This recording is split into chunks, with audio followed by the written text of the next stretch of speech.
Hello students, आज हम लोग पढ़ेंगे क्लास 11th का यूनिट एंड मेजरमेंट का पार्ट 5। कल हम आप लोग पर डिस्कस कर रहे थे एंगल के बारे में, और एंगल से हमने बताया था आपको कि ये यूनिट तो है बट डायमेंशन लेस क्वांटिटी है। क्यों है मैं आपको चीजें बता देता हूं, उसके बाद आगे डिस्कस करेंगे। जो भी क्वांटिटी प्योर रेशियो में होगी, प्योर रेशियो में वो डायमेंशन लेस हो जाएगी, लेकिन उसका यूनिट होगा। अब आगे हम बहुत इंपॉर्टेंट बात करते हैं कुछ और चीजें, जैसे कैपिटल जी के बारे में क्लास 9th में पढ़ेंगे। यूनिवर्सल ग्रेविटेशनल कांस्टेंट इसे कहा जाता है।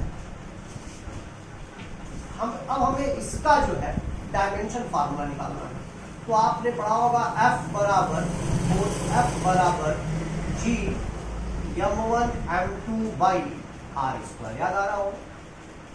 यूनिवर्सल ग्रेविटेशनल कांस्टेंट न्यूटन ने दिया था, every object in the universe attract each other. Universe में हर दो ऑब्जेक्ट एक दूसरे को जरूर अट्रैक्ट करते हैं। अट्रैक्ट की बात किया था, ये फार्मूला ध्यान देने की बात है। इसीलिए प्लस साइन के साथ एक माइनस, अभी आगे डिस्कस करेंगे। एक्चुअली ये माइनस होना चाहिए, एक्चुअल फार्मूला ये माइनस होगा, अट्रैक्टिव। आगे डिस्कस इसमें मैं करूंगा। जी का डायमेंशन फार्मूला निकालना है, तो G is equal to F R square upon m1 into m2। यहां तक तो शायद सबको समझ में आ रहा है। एफ का डायमेंशन फार्मूला कल आप लोग पढ़े थे, m l t minus 2 r radius, यहाँ पे रेडियस नहीं डिस्टेंस है, तो डिस्टेंस का l स्क्वायर अपॉन मास का तो m होता है, और यहाँ एक और मास है, दोनों मास का m और m। एक m तो कैंसिल, ये वाला m ऊपर जाके क्या बन जाएगा, m माइनस 1 L2 यहाँ पर 1 यहाँ पर L3 t minus 2। Dimension formula of G, यहाँ तक तो क्लियर हो गया होगा। अच्छा, आपने एफ जी और जी में रिलेशन भी पढ़ा था, वहां से भी आप जाके फार्मूला डिराइव कर सकते हैं। Small g is equal to G M by R square, याद कर लीजिए। यहां से भी आप चाहें तो कैपिटल जी का दे सकते हैं। स्मॉल जी क्या है, एक्सीलरेशन। एक्सीलरेशन का वही होगा LT माइनस 2, और वहीं से हम निकाल सकते हैं, फिर वही आ जाएगा। तो यहां तक शायद सबको समझ में आ रहा होगा, बहुत ही आसान सा चीज था। तो अभी क्वेश्चन आया हुआ एग्जाम में है, ये चीज समझना है। जी क्या है, कांस्टेंट है, यूनिवर्सल ग्रेविटेशनल कांस्टेंट। तो क्वेश्चन आ सकता है, all the constant are dimensionless. क्या सारे कांस्टेंट डायमेंशन लेस है? तो आपको दिख रहा नहीं, यहाँ तो नहीं है, क्योंकि आप पढ़ चुके, इसलिए अभी और भी बहुत सारे ऐसे कांस्टेंट मिलेंगे। नहीं, ये नहीं है, तो ये आंसर होगा नो। सभी कांस्टेंट जो है डायमेंशन लेस नहीं हो सकते हैं, सभी कांस्टेंट डायमेंशन लेस नहीं हो सकते हैं। आगे अभी पढ़ेंगे आप प्लैंक कांस्टेंट के बारे में। तो प्लैंक कांस्टेंट जो है, इसका भी एक कांस्टेंट है, लेकिन डायमेंशन होता है। तो अब फर्स्ट ईयर में आप इक्वेशंस को और आगे जाके पढ़ेंगे। E बराबर एच न्यू फार्मूला है, एच न्यू।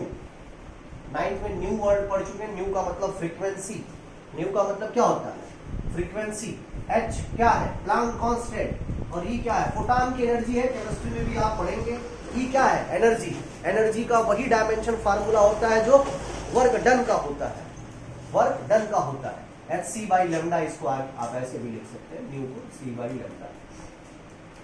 ठीक है, तो E बराबर h न्यू। तो E का डायमेंशन फार्मूला एनर्जी का ml square t minus 2।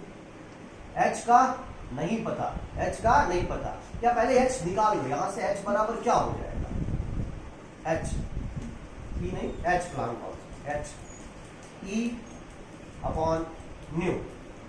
h बराबर क्या हो जाएगा, e का ml square t minus 2। Nu क्या है, फ्रीक्वेंसी।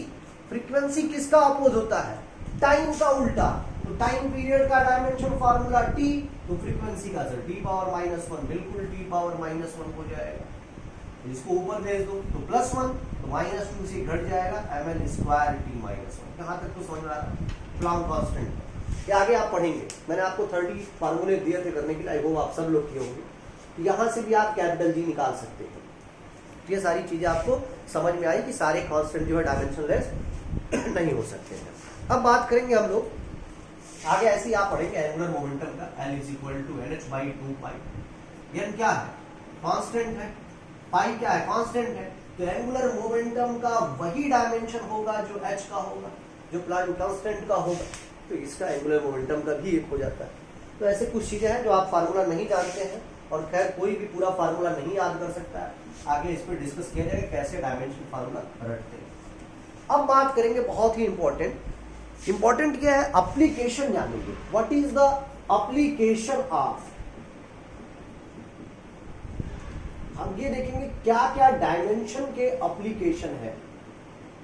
डायमेंशन का एक तरह से कह सकते हैं क्या क्या यूजेस हैं इसके। हम पहले यूज की अगर बात करें तो पहला यूज यही है, check the correction of the formula. कोई फार्मूला जो आज तक हम पढ़ते आ रहे हैं वो सही है कि गलत, हम इसी मेथड से चेक करेंगे, डायमेंशनल फार्मूले के मेथड से, कि फार्मूला सही है या गलत। समझ में आ रहा है? कोई भी फार्मूला सही है कि गलत, करेक्शन चेक करेंगे।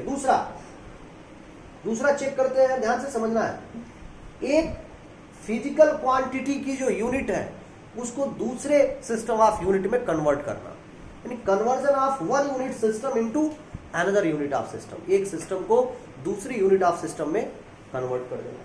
तीसरा, derive the relation between different physical quantity. जैसे मैं आपको दे दूं एफ, एम और ए, इसमें रिलेशन बनाओ तो आप तुरंत जानते हैं सर एफ बराबर एम में होता है। लेकिन डायमेंशनल मेथड से आप कैसे जानेंगे कि एफ बराबर एम में होता है, ये चीज आपको प्रूव करना है। या v बराबर u प्लस ए टी, ये आप कैसे जानेंगे, तो ये पता होगा, लेकिन डायमेंशन से आप चेक करेंगे कि v बराबर u प्लस ए टी होता है। ये सारी चीजें समझ में आ रही हैं, तो हम लोग अभी इसके बारे में डिस्कस करेंगे। बट इससे पहले बहुत ही इंपॉर्टेंट कंडीशन हम लोग जानेंगे। कंडीशन क्या है, चीज समझना है। ये तीनों एप्लीकेशन पढ़ने से पहले, तीनों एप्लीकेशन जो हमने नाम लिए, पहला एप्लीकेशन क्या था, check the correction of formula. दूसरा क्या था, हमें एक यूनिट सिस्टम को दूसरे यूनिट ऑफ सिस्टम में बदलना। तीसरा क्या था, तीसरा था derive the relation between different physical quantity. तो इसको पढ़ने से पहले हम लोग एक बहुत इंपॉर्टेंट टॉपिक पढ़ेंगे, application of homogeneity. Application of homogeneity, देखो इसका नाम तो नहीं सुने होंगे, लेकिन जो एप्लीकेशन है आप कहेंगे अरे सर ये तो हम पहले से जानते थे, इस एप्लीकेशन को हम पहले से जानते थे, क्या होता है एप्लीकेशन। हाँ, हो सकता है आप एप्लीकेशन इसका नाम ना सुना हो कि होमोजेनिटी क्या होता है, लेकिन इसको आप पहले से जानते जरूर होंगे। ये क्या कहता है, ध्यान से समझना। इट स्टेट्स दैट, क्या कहता है ये चीज समझना है। ये क्या कह रहा है, only same kind of physical quantity. Same kind मतलब एक जैसी, जो एक जैसी फिजिकल क्वांटिटी होगी, same kind of physical quantities, जो सेम टाइप की फिजिकल क्वांटिटी होता है उसी के बारे में कैन बी, क्या किया सकता है, ध्यान से, एडेड, सबट्रैक्टेड। मेरी बात समझ में आ रही है? केवल सेम टाइप की फिजिकल क्वांटिटी को ही हम ऐड कर सकते हैं और सबट्रैक्ट कर सकते हैं, और क्या कर सकते हैं, नहीं मल्टीप्लाई नहीं, डिवीजन नहीं, इक्वेटेड, ठीक है, ये काम कर सकते हैं। यहां तक समझ में आ रहा है? एंड देयर इज नो, कोई, अब जो है हम डिवीजन और मल्टीप्लिकेशन इस पे अप्लाई नहीं कर सकते हैं। देयर इज नो रिस्ट्रिक्शन, इस पे कोई रिस्ट्रिक्शन नहीं है। There is no restriction on multiplication,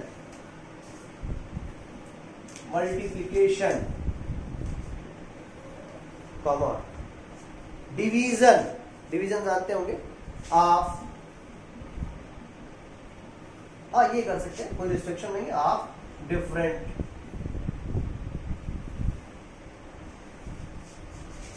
kind, ठीक है। And there is no restriction on multiplication division of different kind, ठीक है। तो ये चीज आपको याद रखना, मेन यही है कि केवल same kind of physical quantity को ही हम ऐड कर सकते हैं। हाँ सर, ये तो हम लोग पहले से जानते थे, 9 से पढ़ते चले आ रहे हैं कि x के साथ तो x ही ऐड होता है, x प्लस x ही 2x लिखते थे।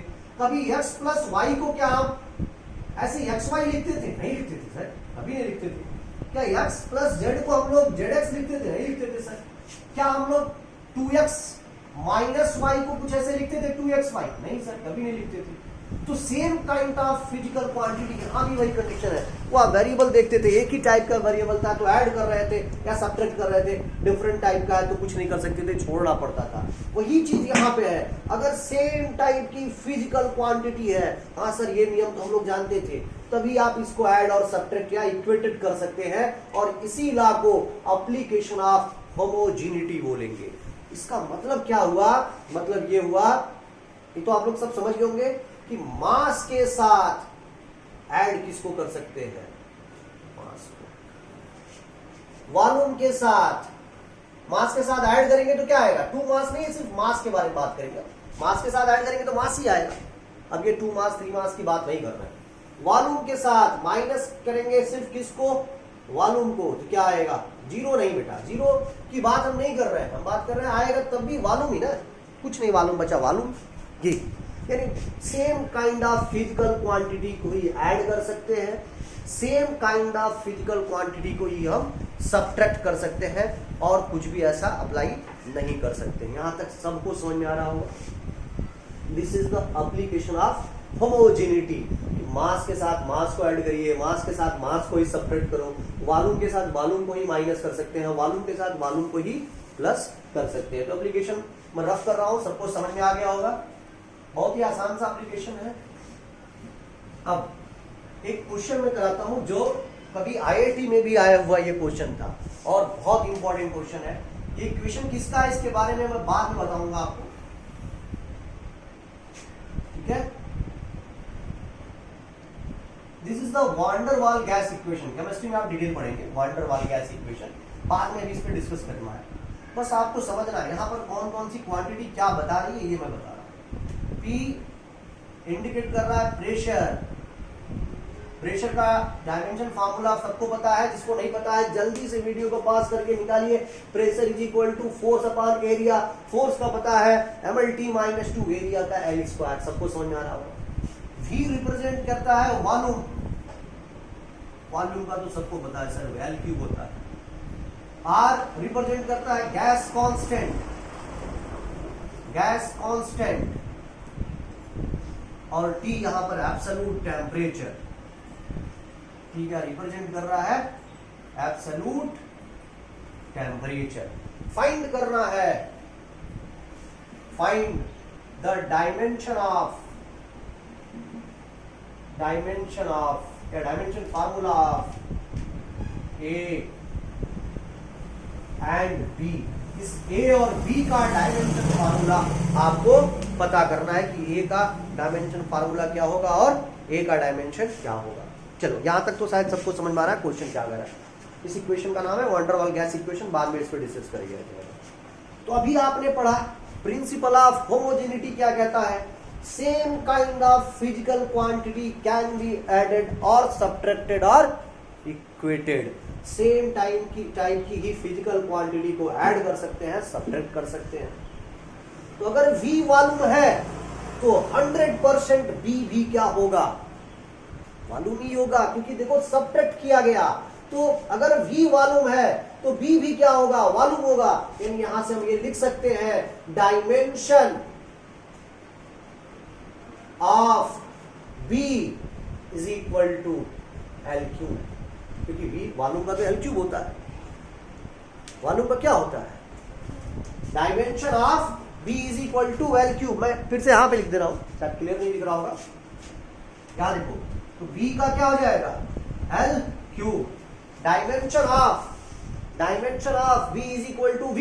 क्योंकि same type of physical quantity को हम ऐड और सब्ट्रैक्ट कर सकते हैं। ये चीज समझ में आ रहा है सबको? तो जो B का होगा वही V का हो जाएगा। क्लियर? कोई डाउट तो है नहीं सबको? यहां तक तो सबको क्लियर है। चलिए अब बात करते हैं, ये तो सबको समझ में आ रहा होगा। हमें क्या निकालना था? A और B का डायमेंशन फार्मूला। मैं यहां पे लिख देता हूं एक बार।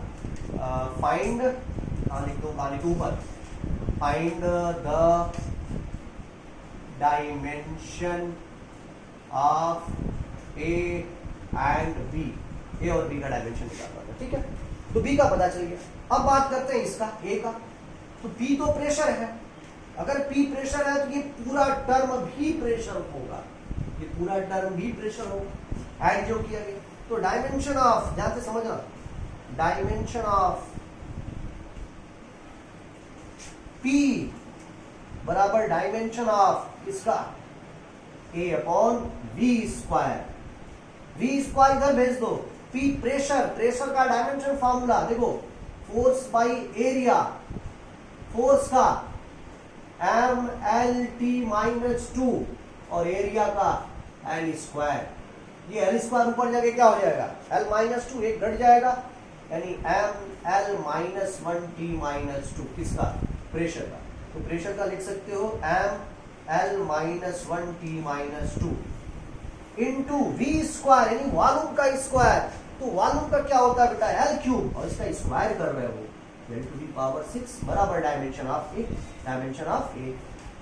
6 में से 1 माइनस हो जाएगा, कितना आएगा, M L power 5 T minus 2। क्या निकल गया ये क्या निकल गया, डायमेंशन किसका निकल गया, ए का। जल्दी से इसको नोट करिए सब लोग, जल्दी से। हो गया, हाँ मुझे तो लग रहा है कि आपका हो गया होगा सबका।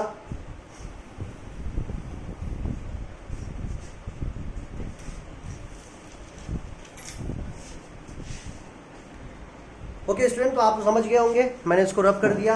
अब आपको एक मैं क्वेश्चन बताऊंगा अपने नेक्स्ट वीडियो में, आप लोग इस पूरे थ्योरम को तैयार कर लीजिए अच्छे से, पूरा आपको पता होना चाहिए क्या होता है। डायमेंशन आपने निकाल लिया, ए का डायमेंशन आपका क्या आया था, एक बार और बता दिया जाता है, M L power 5 T minus 2 निकल गया था, और बी का डायमेंशन क्या आ गया था, एल। ठीक है, तो नेक्स्ट वीडियो हम लोग एक न्यूमेरिकल प्रॉब्लम इस पे सॉल्व करेंगे, और जो आसानी से सॉल्व हो जाएगा, बहुत ही आसान सा, अगर आपको प्रिंसिपल ऑफ होमोजेनिटी पता है। Okay, thank you students.